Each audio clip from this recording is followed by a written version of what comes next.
This morning I was thinking about all the arguments I got into because I was trying to prove God's existence.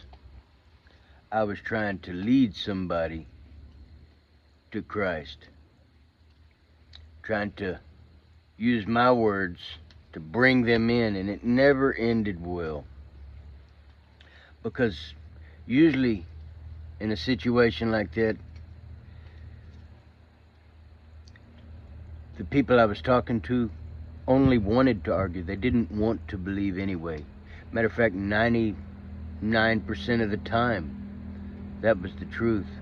And I tried my best to make a case for him. I don't do that no more. This is what I do. When I'm talking to somebody that I know doesn't believe and I desperately want them to believe, I just use my words carefully. My conversation is strategic, and I try to show them God in the way I act. And then whenever I leave the conversation, I call God out. I say, look, God, I talked to this individual. You know who they are, right? You're omnipresent. Faith, hope, and love are gifts that I can't give.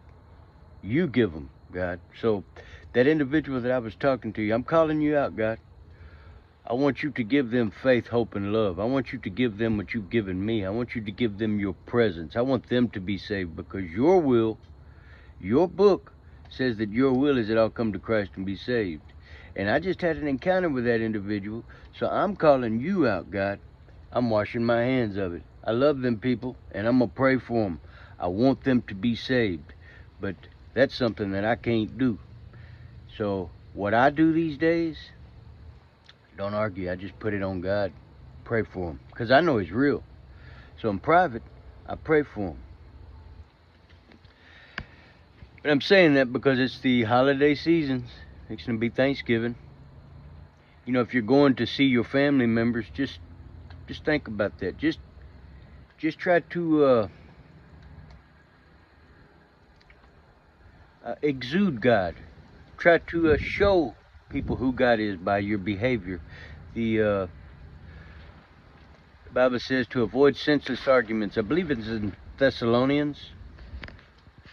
Yeah, you ain't got to argue for God. No, just let God be God. Let him prove his own presence.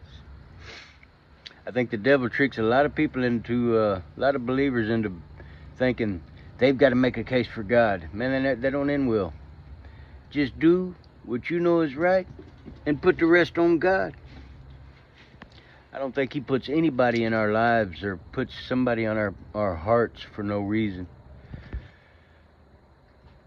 But anyway, I just thought I would share that because Thanksgiving's coming up and a lot of families are going to meet together. And remember this too. Be the adult and talk politics if you can. Because corrupt politicians need us not to talk politics. Corrupt politicians thrive on us not talking politics. They want it to be an argument before it even starts to be a discussion. That's how corrupt politicians stay in power. Whoever came up with the old saying, don't talk politics or religion, I can understand religion. I don't like talking religion anyway. I don't like anything about religion. But not talking politics has to be the stupidest thing I've ever heard. That's how corrupt politicians get and stay into power. When we're too immature to even discuss politics. You can see that. Anyway, I hope this message helps somebody.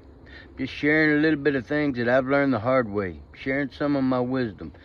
And I hope it helps you.